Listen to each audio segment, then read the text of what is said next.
Bacana, professor Leandro. Eu acho que acredita-se que deu para o pessoal ter um panorama do que eram essas guerras. Uma coisa que, assim, que eu acho interessante, que eu observei no trabalho do senhor, quais são as características e semelhanças dessas guerras no contexto do século XIX?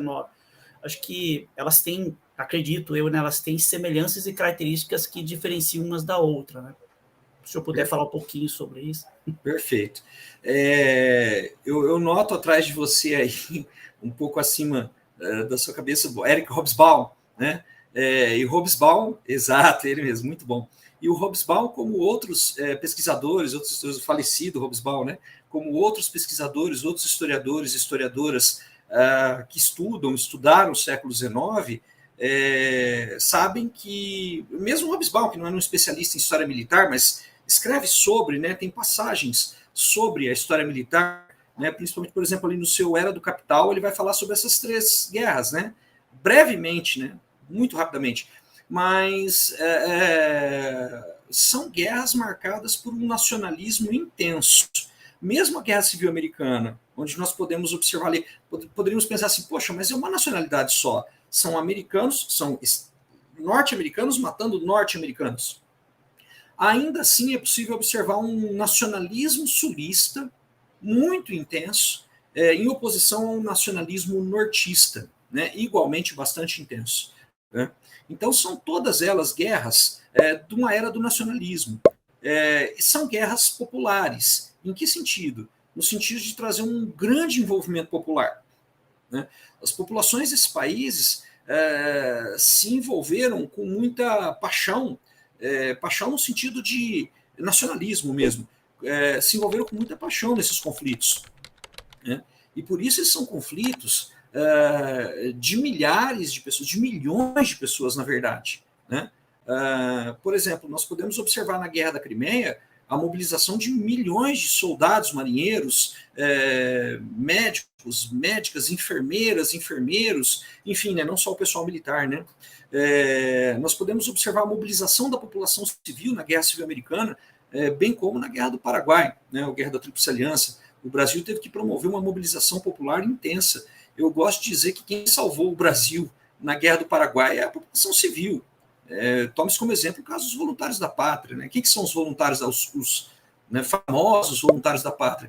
São civis que acorreram, né, ao socorro do Império contra o Paraguai. O mesmo se deu na Argentina e no Paraguai, em menor intensidade, no Uruguai, com mobilizações populares para lutar essas guerras. Outra semelhança, João, é que elas são guerras da era da segunda Revolução Industrial. Né? Então, elas são guerras, por exemplo, caracterizadas pela presença da tecnologia do vapor. O vapor a tecnologia do vapor, o motor a vapor, foi essencial nas três guerras. Né? E muita gente pode perguntar, mas por quê? Qual a relação? Tome-se como exemplo o caso das marinhas. Né? Na Guerra da Crimeia e nas outras duas, as marinhas são essencialmente marinhas a vapor. Né? E não somente as marinhas, mas também a logística terrestre era fortemente dependente, por exemplo, da locomoção ferroviária.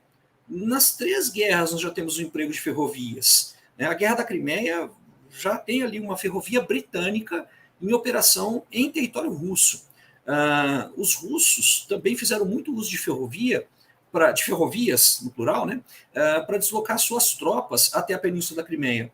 Na Crimeia mesmo, os russos não tinham ferrovias, mas as tropas se deslocavam até regiões mais ao norte da Crimeia por transporte ferroviário e depois se deslocavam a pé, né, ou usando animais como cavalos, bois, muares, para tracionar o seu equipamento pesado, como artilharia, carroças, enfim.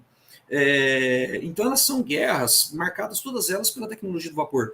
Na Guerra do Paraguai também, a Marinha Brasileira é uma marinha a vapor, o elemento naval, a Marinha Paraguaia, é uma marinha a vapor. Os paraguaios tinham uma ferrovia, pequena que fosse, mas bastante utilizada durante a guerra. Essa ferrovia caiu em mãos aliadas no ano de 1869 e passou a ser usada pelos exércitos de Brasil e Argentina para atender suas necessidades logísticas também. Né? Então, todas elas são guerras marcadas pela presença do motor a vapor, seja em terra em forma de ferrovias, seja nas águas, né, águas oceânicas ou águas fluviais, como no caso da Guerra do Paraguai, para atender uma logística naval, um transporte naval, né? Outra coisa, são vários, essas guerras fizeram uso de vários subprodutos industriais da segunda revolução industrial. Alguns deles, subprodutos, produtos projetados como produtos militares mesmo, outros projetados como tecnologias de uso civil, mas que foram adaptadas ao emprego militar.